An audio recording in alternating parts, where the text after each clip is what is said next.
Hi everyone, this is Bhargavi Prakash. Welcome to our channel Mind Your Science.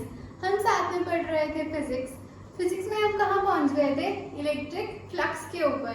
कल हमने देखा कि flux क्या होता है, फिर उसके बाद हमने फ्लक्स का एक फॉर्मूला डिराइव किया। क्या था? Phi is equal to EdS, और ये क्या था? ये डॉट प्रोडक्ट था। अब इसका मतलब क्या होता है? ये होता है हमारा सरफेस इंटीग्रल।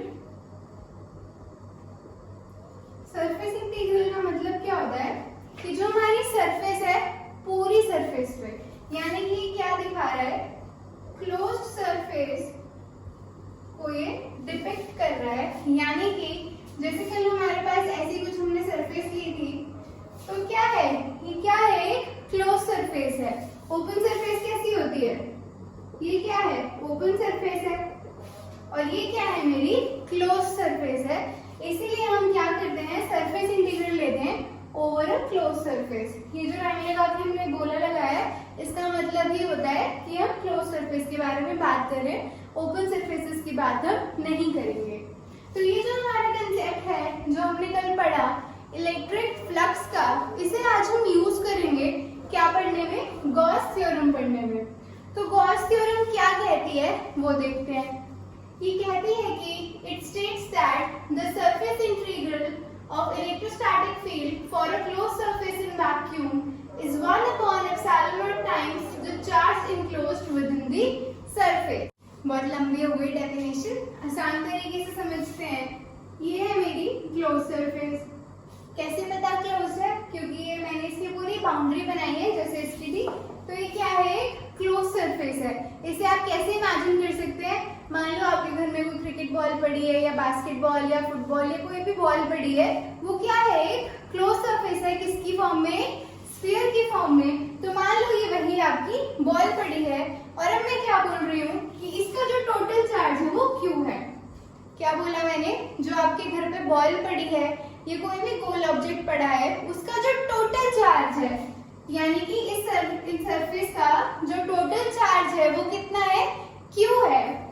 तो हमारी डेफिनेशन क्या कह रही है कि जो हमारा सरफेस इंटीग्रल है, सरफेस इंटीग्रल का मतलब क्या हुआ? ये हुआ ऑफ इलेक्ट्रोस्टैटिक फील्ड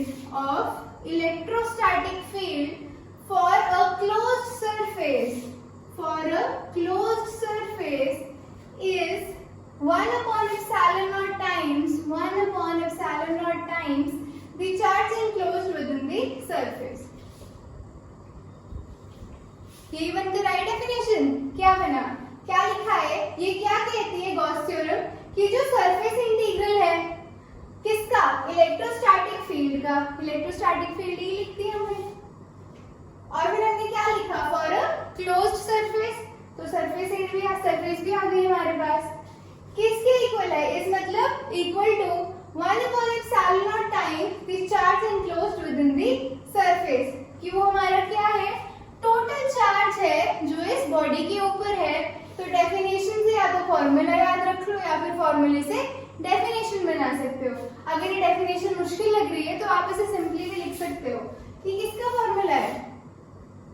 फाई तो है ये जो मैंने लिखा है, यही तो हमारा फाई होता है। तो इसकी एक और डेफिनेशन हम क्या लिख सकते हैं? The total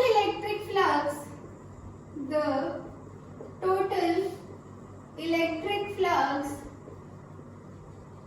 किस पे होता है? हमारा फ्लक्स क्लोज सरफेस पे होता है।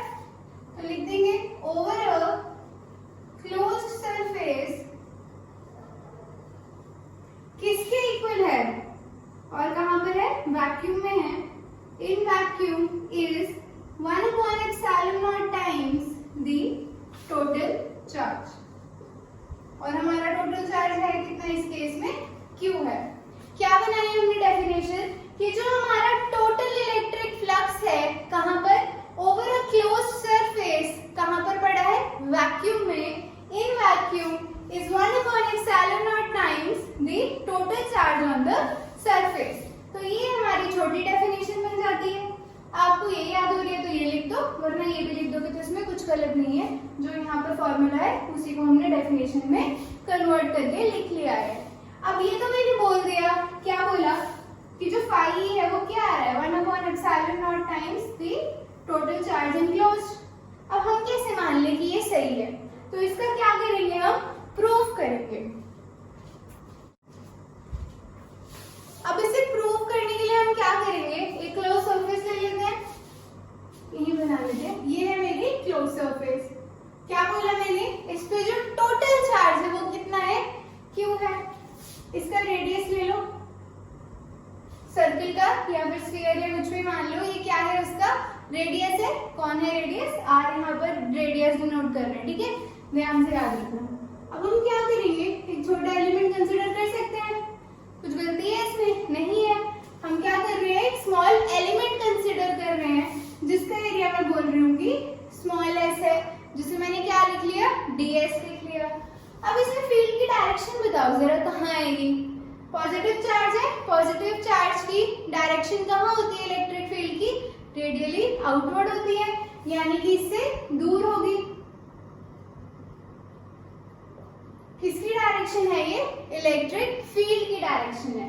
तो यहाँ हमें क्या मिल गया, E मिल गया, और ये क्या मिल गया, सरफेस मिल गया, यानी कि इसका कुछ एरिया भी होगा। अब हमने क्या पढ़ा था फ्लक्स शुरू करने से पहला टॉपिक, एरिया वेक्टर पढ़ा था हमने। अब हम इसमें क्या करते हैं, हमारा जो एरिया है उसको as a vector quantity consider करते हैं।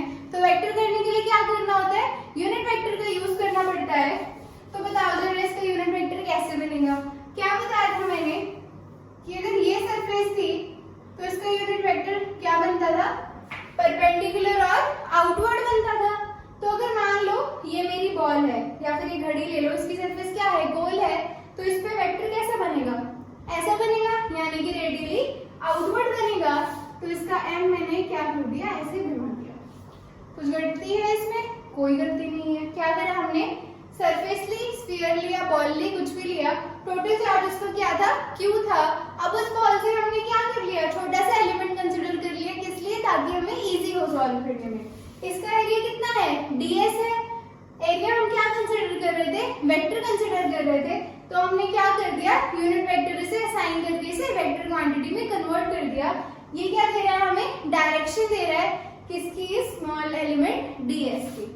और हमारी इलेक्ट्रिक फील्ड क्या होगी, इस चार्ज से दूर होगी, क्यों, क्योंकि पॉजिटिव चार्ज की इलेक्ट्रिक फील्ड कहाँ होती है, रेडियली आउटवर्ड होती है।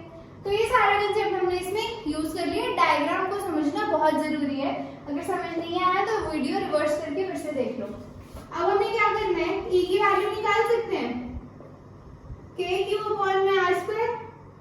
ये फॉर्मूला पढ़ा है हमने, किसका फॉर्मूला है, ये भूल गए क्या, इलेक्ट्रिक फील्ड इंटेंसिटी का फॉर्मूला है ये। कैसे निकालते थे, force on the test charge upon में टेस्ट चार्ज। ये फोर्स कौन सी होती थी, कूलम्स लॉ वाली। तो ये Q से Q क्या हो जाता था, कैंसिल हो जाता था, और बनता था kq/r²। अगर पुरानी वीडियो नहीं देखी है तो ये समझ नहीं आएगा। क्या निकाल लिया मैंने, इलेक्ट्रिक फील्ड इंटेंसिटी निकाल ली। अब मैं क्या करूंगी, फ्लक्स निकाल दूंगी। फ्लक्स का फॉर्मूला क्या होता है, बहुत बार बता दिया है मैंने, E में ds होता है, ओवर द एंटायर सरफेस या फिर over the close surface. Dot product को कैसे खोलते हैं, फिर भूल गए क्या, EDS cos थीटा आ जाएगा। डॉट प्रोडक्ट को खोलने के लिए क्या लगता है, cos थीटा लगता है। इसे याद कर लो अच्छे से, क्योंकि अगर ये भूल गए तो डेरिवेशन भूल जाओगे, और डेरिवेशन नहीं भूलनी है। डॉट प्रोडक्ट को खोलने के लिए क्या करना है, cos थीटा लगाना है। अब थीटा क्या होता है, angle between E and ds। ds का डायरेक्शन कौन दे रहा है, ये दे रहा है। अब मेरा E भी यही है और ये भी यही है, तो थीटा कितना हो गया, 0 डिग्री हो गया। इन दोनों के बीच कोई एंगल दिख रहा है क्या, अगर मैं इसे उठाकर इसके ऊपर रख दूं, ऐसे बना दूं, तो थीटा क्या है, 0 है। cos 0 कितना होता है, 1 होता है। cos 0 डिग्री और cos 0 मेरा कितना है, 1 है, तो 1 मल्टीप्लाइड बाई ds कितना आ जाएगा, ये इंटू में ds आ जाएगा। अब क्या मैं E को बाहर निकाल सकती हूँ, बाहर निकालने का क्या मतलब कह रहा हूँ, बाहर बोर्ड से बाहर नहीं निकालना है, सरफेस इंटीग्रल से बाहर निकालना है। ये रब कर देते हैं, इसकी कोई जरूरत नहीं है हमें। क्या निकाल रहे हैं हम, फाई निकाल रहे हैं। मैंने क्या बोला, मैं E को उठा के यहाँ रख दूं क्या, कुछ गलती नहीं है, रहेगा तो मल्टीप्लाई में ही क्या आएगा, E इंटू में ds आएगा। अब ये क्या है, अभी बताया था स्टार्टिंग में, सरफेस इंटीग्रल है। इंटीग्रल क्या करता है, इंटीग्रेट ही करता होगा। इंटीग्रेट करने का मतलब क्या होता है, जोड़ना। जोड़ने का मतलब क्या हुआ कि ये क्या है, स्मॉल सरफेस के लिए ds का इंटीग्रल क्या होगा, एंटायर सरफेस। तो E into entire surface area, या फिर इसे S भी लिख सकते हो, ठीक है। E की वैल्यू क्या है, ये लिखी हुई है, इसको कैसे लिख लोगे, मान लो 0.4 pi epsilon not q upon में r स्क्वायर, और ये क्या है, एंटायर सरफेस एरिया किसका है, सर्कल का है। सर्कल क्या है, हमने सरफेस कंसीडर किया है, तो सर्कल का सरफेस एरिया क्या होता है, 4 पाई r स्क्वायर। r क्या है यहाँ पर, रेडियस है, ये इससे कैंसिल, ये इससे कैंसिल, क्या बचा, q अपॉन एप्सिलॉन नॉट ही तो बचा। भूल गए क्या है ये, यही तो हमने प्रूफ करना था। क्या है ये हमारा गॉस थ्योरम है, कुछ गलती है नहीं है। क्या प्रूफ कर दिया हमने कि जो इलेक्ट्रिक फ्लक्स होती है किसकी होती है, एक सरफेस की, सरफेस कैसी है, क्लोज्ड है, कहाँ पड़ी है, वैक्यूम में पड़ी है, वो क्या होती है, 1 upon epsilon not times the charge on the closed body. यही था हमारा गॉस थ्योरम, यही यहाँ पर प्रूफ हुआ है, तो कर दिया गॉस थ्योरम प्रूफ। तो ये था हमारा आज का लेक्चर, किस पे था, गॉस थ्योरम पे।